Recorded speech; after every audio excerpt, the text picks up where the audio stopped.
Welcome back, guys. Brian here, and today I'll be sharing my thoughts to the documentary Blackpink Light Up the Sky, as well as the girls themselves.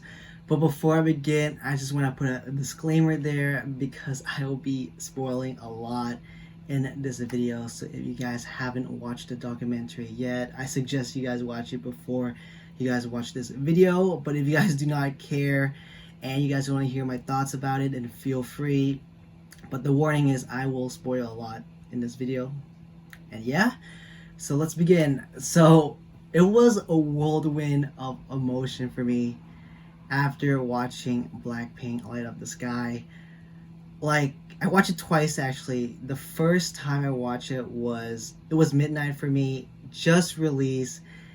I went on, I watched the entire thing. It was just so intimate and so emotional. You get to see the girls in like a different perspective than the one you've been used to. At least for me, that's how I felt, because before I've seen them as these K-pop idols, you know, these four girls just achieve their dreams, going through a trainee period, and now they're big and they're successful. And after watching it, you just narrow it down. You see different perspectives in the documentary, like not only from the girls' point of view, but also from the people that they're around, their views as well on the girls as well. And it was just so, I don't know, it was just so, for me, it was like shock and awe the first time I watched it. After watching it, I had to go to sleep immediately because I had things to do the next day. It was like 1:30 a.m. in the morning already, and I couldn't sleep at all. I had so much thoughts running through my mind after watching it about the girls, their sacrifice, how they sacrifice a lot to pursue their dreams. Lisa and Rose leaving their home countries, and Jenny, she decided to become a singer at 16. Something just automatically switched up in her, and she wanted to do that. Jisoo wanted to be an actress, but YG told her to go through an audition to be a K-pop idol first, and she nailed it. And now she's about to star in her first drama. I'm so proud of her. And yeah, all of those things were just running through my mind, and I was like, wow. It was just so eye-opening for me to see the girls in a different perspective. Like, I don't know, I literally cried myself to sleep that night just thinking about them. Like, I couldn't sleep at all, tossing and turning in bed for like almost an hour. Just wow, so much thoughts was running through my mind. I just couldn't handle it. Literally cried myself to sleep. And then the following day, I was still having a lot of thoughts in my mind after waking up as well. Just like, wow, this is real. I getting to know the girls more at like an intimate level, seeing them sharing their views and all the things that they had to go through during their trainee years, like how that built them up to be where they are today. Blackpink, the biggest girl group in the world right now. And the second time I watched it, I kind of settled down a little bit, grasped all the detail, all the information. And from then on, I was like, wow, this is actually real, you know. Blackpink sharing their journey with us blanks for the first time. Something off stage that they have never shown before. And I'm just so effing proud of them to be where they are today. And yeah, that's just my thoughts of just watching them thus far. And let's delve into the documentary, like, and for the introduction of this documentary, I don't know if the director or other people that created this documentary suggested, but I love the way they had Teddy talked about the girls in his perspective at first, because he's one of the people that Blackpink has worked for multiple years now, 5 to 6 years. Actually, no, 8 to 9 years. I think they met him during their trainee years at like the final stage of their debut, and still working with him now. I just like how he summarized the girls in a short way for the audience, the viewer, to get to know the girls at like a little glimpse of the girls at first before dwelling into the girls sharing their story. I just love that. Moving on, there was the scene where Blackpink showed their creative side in doing like costume outfit fitting for each new album. I never knew that, like ever, that they had to work to like have their outfits for each song, which one to fit and which one to perform on stage. That's really, really dope. Now moving on to the girl's story, starting off with Jennie. Man, Jennie went to New Zealand at a very, very young age. Like I knew about that before I seen Jennie's documentary, and also I think she was in a clip on like some Korean show about talking about Korean kids like living abroad and such. Like she had to make a lot of decisions at that very, very young age. And also her personality as well, her shy personality off stage, and how like she is like kind of similar to me in that way, like that shy personality. Like okay, I don't want to talk about myself, but I'm kind of similar to her in that aspect. And the next thing that surprised me was when Jennie said that she had only a few friends in her life. Man, like I just feel for her for that. Like I never knew that Jennie would have only a few friends like that. I thought she would have a lot more, but that was just a shocking moment for me to know about that. And also, she's like always sickly, and I knew about that before, but when she talks about it, it just makes me like love her so much. Oh my gosh, she's just a precious Nini. And then moving on to Lisa, born in Thailand, you guys already know. And she participated in a lot of dance contests when she was young. And then somehow YG came to audition in Thailand. She signed up, auditioned, and her audition video was incredible. All of the moves in there, even all the girls when watching Lisa's audition video were like so like shocking. They're just smiling, cracking up. They were just such kids, you know. But she nailed it.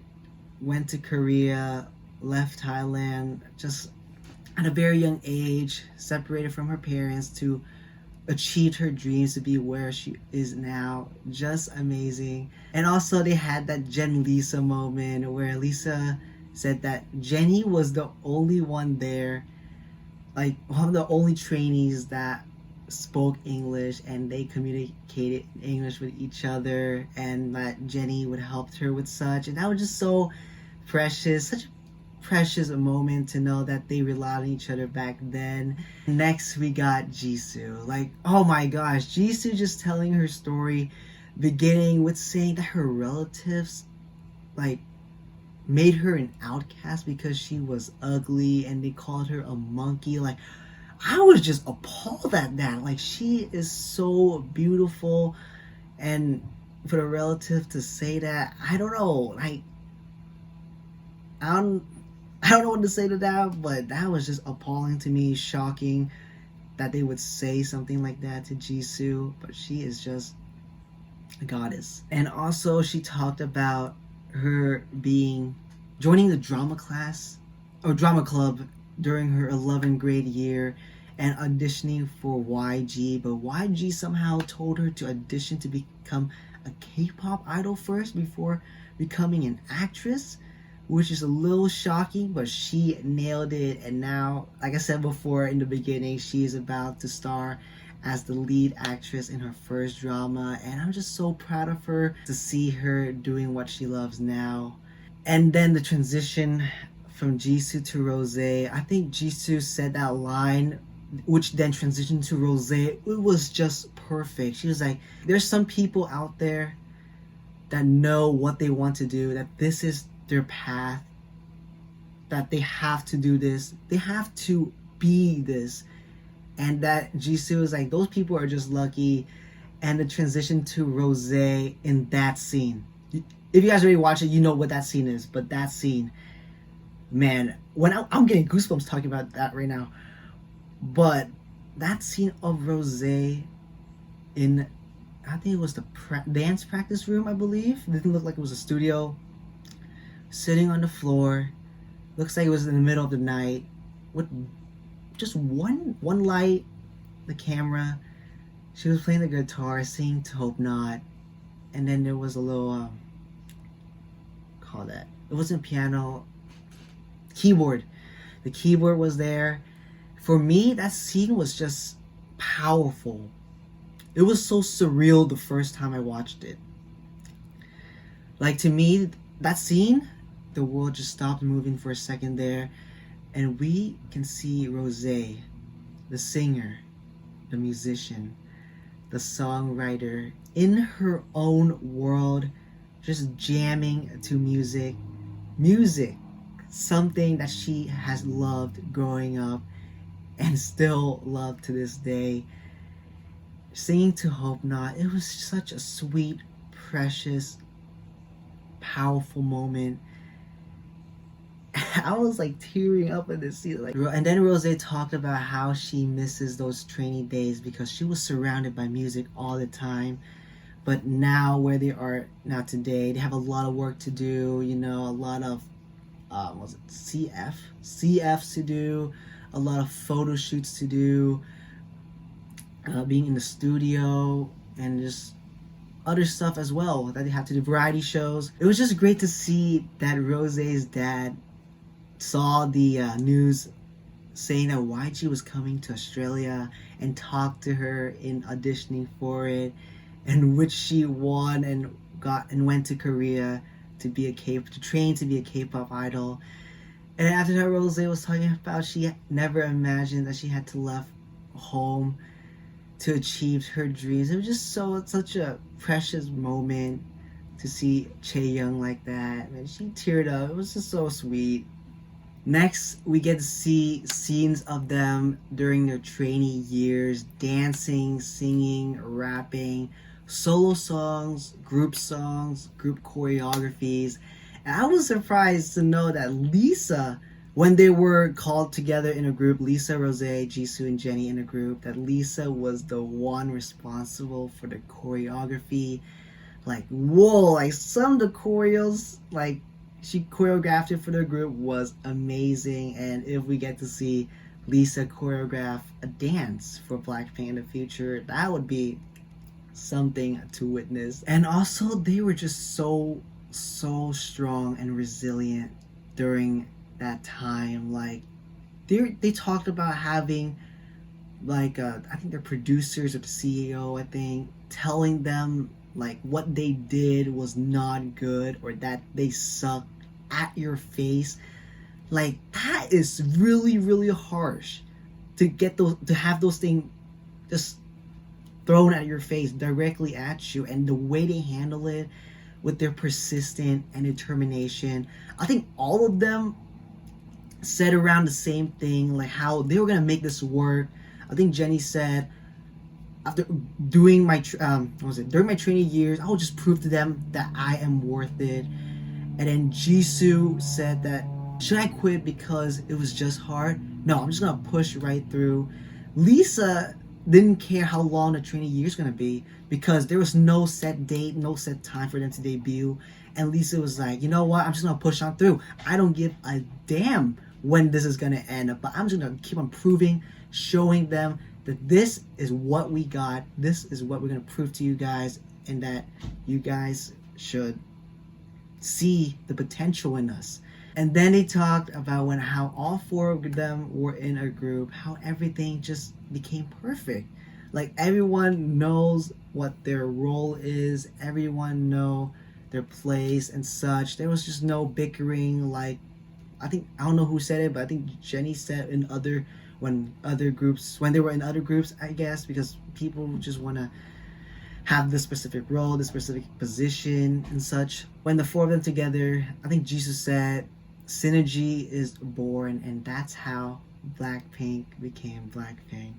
Then they talked about when they became Blackpink, like, they thought it would be fun at first because they were out of that trainee year stage already, but then they had to shoulder a lot of responsibility, a lot of pressure built on them for what's coming next, new albums, new songs, new genre and such. And then things became fast for them, which became overwhelming, overbearing for them.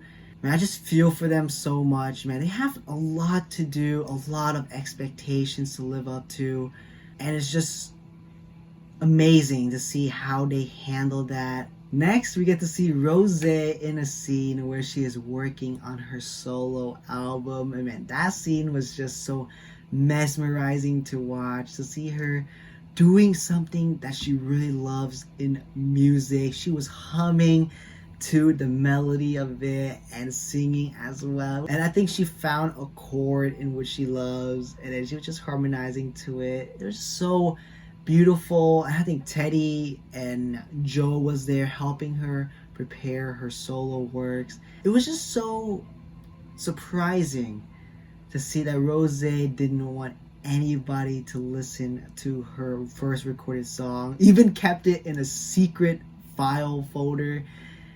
And then we get to hear a little snippet of it, and then she shared her story on how she is afraid of writing songs, and how I think Teddy told her to become more vulnerable in the studio when it comes to that. And now her solo is nearing, and it is going to be awesome to get to hear her with her solo works. And I think for Rose, I think Teddy or Joe said that she has like stories in her mind in which she wants to share in her music, in which she wants to like show her emotion when it comes to music. And I think Rose said that she doesn't want to be another girl who sings, who just tells everyone she writes music, because I think she wants to share her emotion through her music to the audience, to the listener, because she respects music a lot. And next we got the girls talking about their time on tour. And I think Rose said like she felt alive on stage, but she felt empty when she's back at the hotel. Like she didn't have any personal life at all. And I just feel her for that. Like for a lot of people out there, I think they think of artists like having fun all the time, on stage, having fun, off stage, just party or whatever, doing all these things, having fun, enjoying.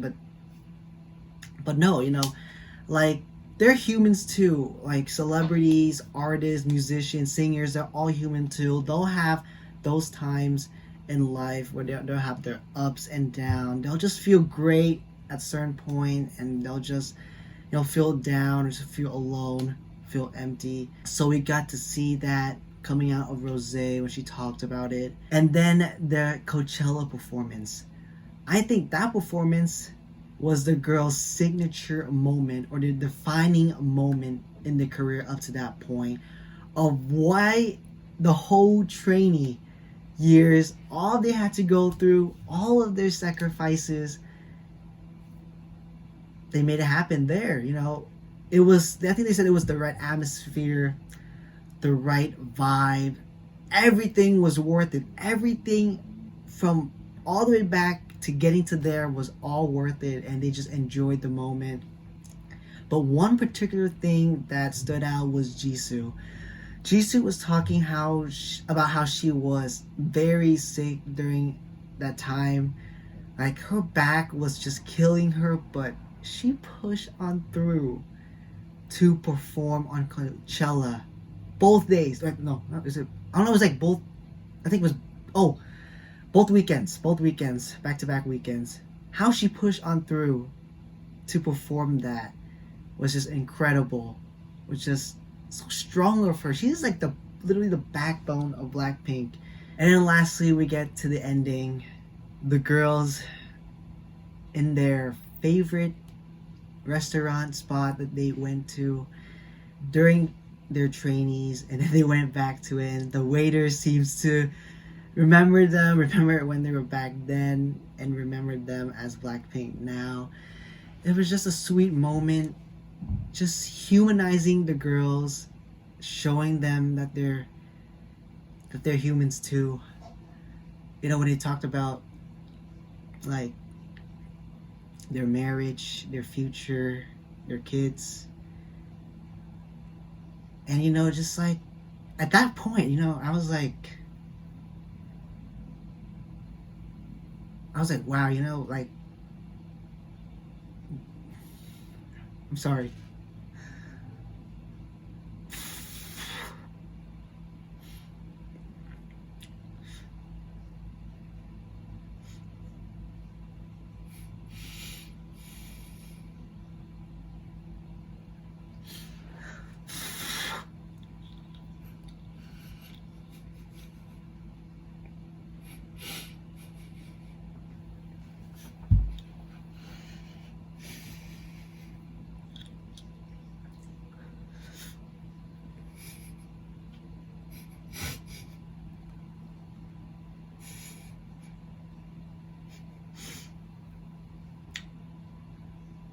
I don't have.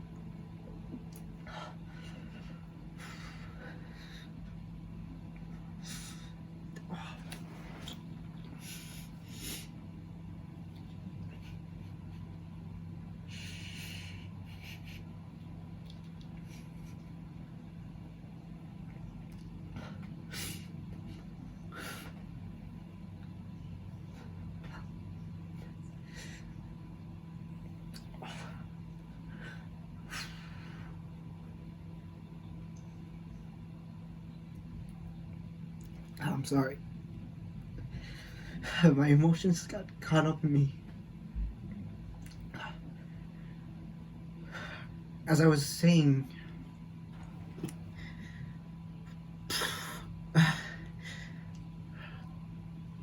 yeah, it was just that scene, humanizing the girls. Just,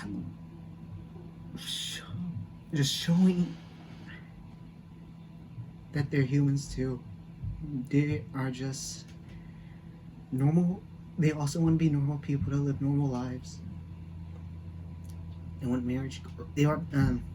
They want to get. I don't know if they want to get married or not, but they were talking about marriage, having kids. So one day, Blackpink. One day, Blackpink. One day they. Oh my gosh.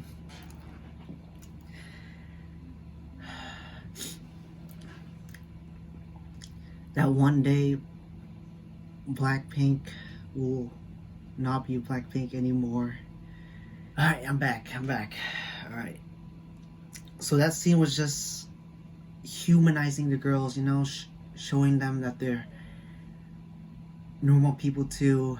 They'll eventually want normal lives, being married, having kids, and that one day Blackpink will not be Blackpink anymore in the sense that their performing time will be over, physically they won't be on stage unless they want to come back when they're like 40, like Lisa was talking about. That would just be an amazing comeback, something amazing to witness, to see. But even though in the future Blackpink will, their time as Blackpink will be over, but their legacy as Blackpink will forever remain in our hearts. And just cherish the moment. Be grateful for the moment right now that we have Blackpink performing, having these comebacks, being on variety shows, and just being there for us on social media. Because one day, all of this, I'm sorry to burst your guys' bubbles or make you guys feel emotional like I am right now, but one day all of that will be over, and the only thing that will remain is their legacy. And man, this documentary was just beautiful to watch.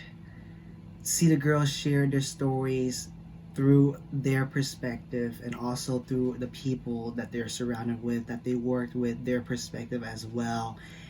And they just inspire me so much. Work hard to succeed, to achieve your dreams and be where you are, what you want to be. And I'm just so grateful to be a Blank, to witness history, to see the girls achieve their dreams and shine so high, like what Lisa said. And yeah, I hope you guys enjoy me sharing my thoughts on Blackpink, Light Up the Sky, and the girls themselves. And I'll see you guys in the next video. Brian here, and I'm out. Peace.